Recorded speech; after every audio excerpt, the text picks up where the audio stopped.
Welcome to Career Step Forward. I'm Christiane Beinroth with my online consulting azurate. Welcome. This episode is part 3 of a 3-part series called Tips and Tricks on Experiencing Relocation Grief. When we move internationally, it is possible that we experience a sense of grief and loss around the relocation, around the place we left behind, the people, the climate, the culture, whatever facet of it. And it can show up in a quite extensive form that if we go through a real grieving process, adjusting to a new place. It can also come very subtly, underlying. We might be busy and not even recognizing it. We could be more irritable, a little bit depressed here and there. It's just very slight signs of it. And it doesn't matter in what way it shows up. We have these tips and tricks, and they can be very helpful. They are actually pretty good for everyday life in general. And we went into the first episode. We went into the trick of recognizing the beauty and the good around you. In the last episode, we talked about adding meaning to your life and around the topic of having fun and laugh and having humor, those topics. And again, we are not trying to push away the grief that we experience or deny the grieving process, but what we want to do to use a picture is kind of like, when you're a little sick, I have a cold, and you take some vitamins, some minerals, some supplements just to boost your immune system. That's exactly what we want to do with these tips and tricks. They are meant to be a booster, kind of getting maybe a spiral that is going downward, back up into a more upward direction, just building an inner strength, building an inner stamina. That's what this is about, and I hope these tips and tricks can be in any way helpful to you in your experience of international living. Now, we have 3 more tips today. The first one would be to do something creative. Now, when we experience that sense of grief and loss, and especially if it really hits you hard, and you are quite depressed. Now, when you're depressed, that stifles all the creativity. You just feel blocked. You feel frozen. You can't be creative. So let's even go with this extreme case. If you feel like, the sense of loss is just slight and underlying, then great. Just purpose to be creative in whatever way you can. Add that to your life. But let's even talk about this situation. If you are so down that you don't even want to touch any or do anything creative. And there are some ways how we can trick ourselves into it. And the one thing would be maybe start with looking for ways how in general, you are creative, or, there are many ways how we can be creative. You can build something, repair something, writing, journaling. You could do crafts, inventing something, or if you take an instrument and you play freestyle, or even when you take a pen and you doodle on the paper with the pen and so on. So the first step would be maybe to see where are areas that technically you could be creative.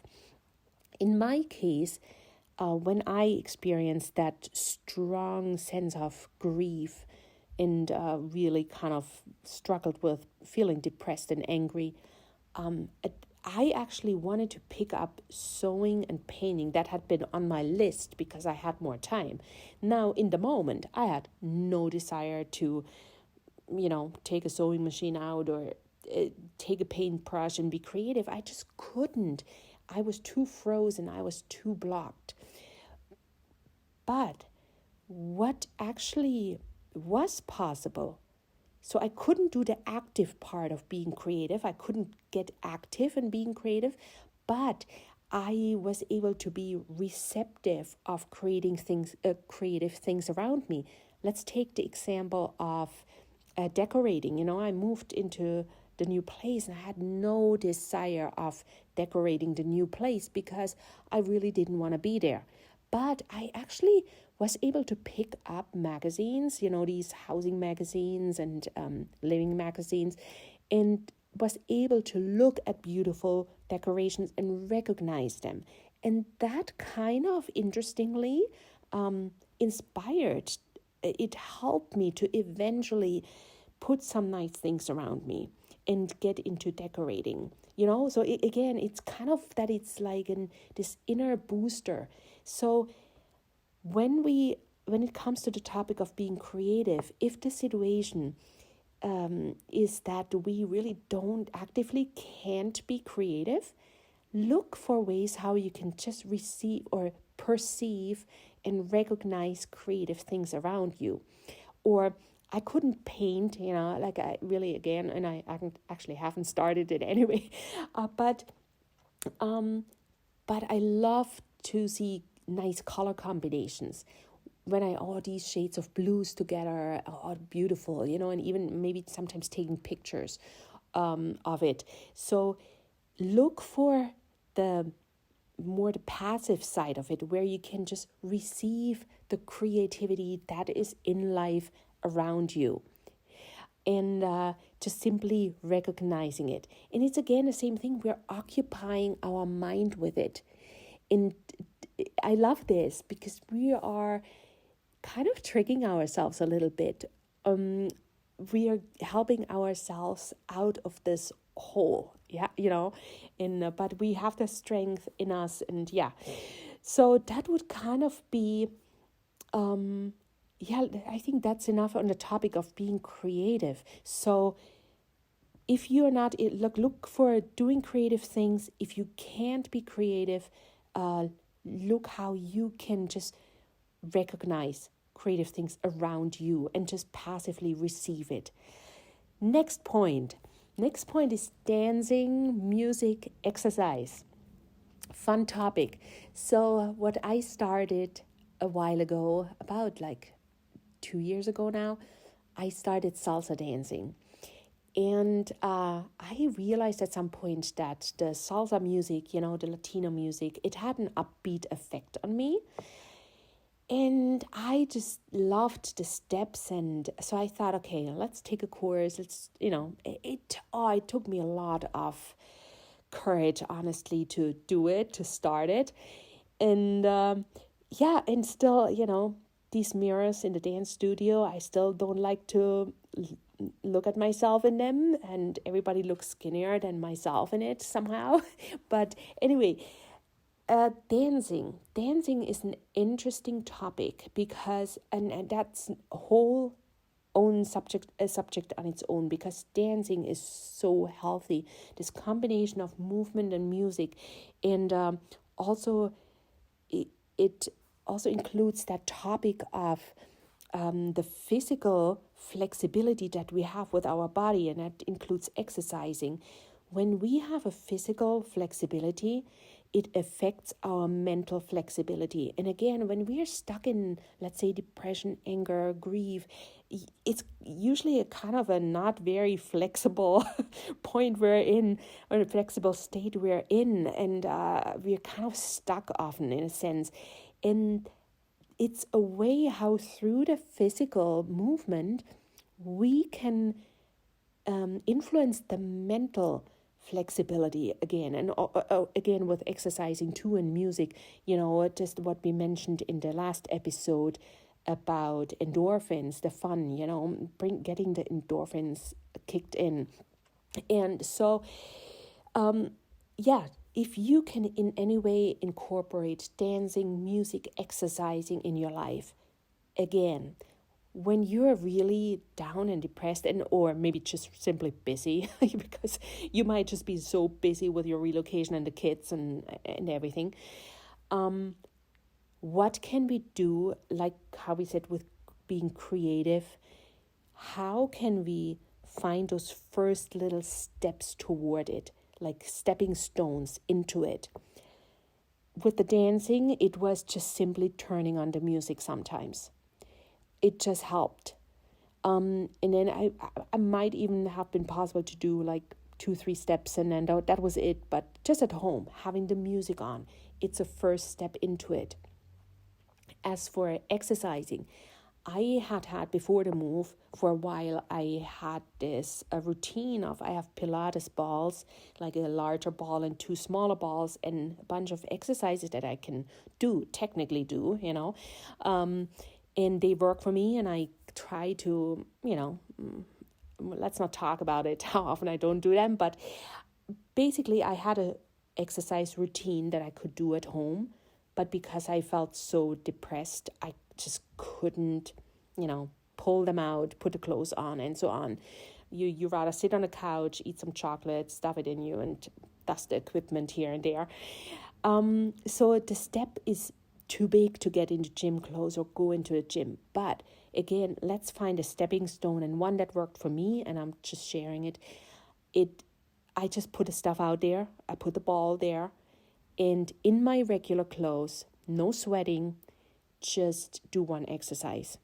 Whenever I saw it and I had the most energy that I could bring up in myself, I did one exercise in my regular clothes. And you didn't sweat, I didn't have to change. It was not a half an hour in my schedule. It was just, and that helped like step by step to get me back into some exercising. Now, I just want to say that in between, I know these examples today and also in the last episodes are mainly about myself, things that helped me when I had that serious experience of relocation grief.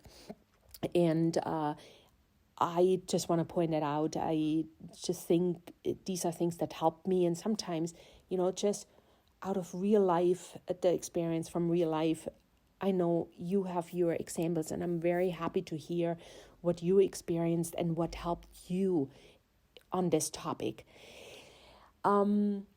Let's go into the third tip for today.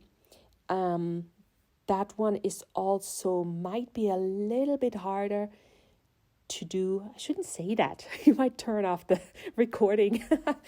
But anyway, it's about the topic of imagining and dreaming. Imagine and dream. I mean, this is so, let's say, a fruit of living a hopeful and expectant life is to dream and imagine. It's something beautiful. It's just like putting color in our lives, and we need it. Imagining and dreaming just enriches life so much. But when we go through a grieving process, that is just one thing, like the creativity. We are often totally dead to any inkling of dreaming or imagining or the thought of daring, stepping out. So we want to do what we did in other areas. We want to make a conscious decisions and use like tiny little steps towards it. And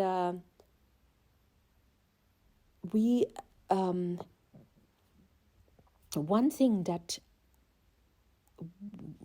focus, sorry for the pause, I'm thinking, the one focus that helped me is to connect with your values. And we talked about that when we talked in the last episode about meaning, because we said back then in the episode, we don't try to find meaning in the relocation, but just meaning in generally, and maybe focus it on the areas of your values, what is important to you, goals you have in life. And that is exactly the same. Like, spend some time thinking, imagining about how can you bring your values to life? How can you bring your goals a little bit to life?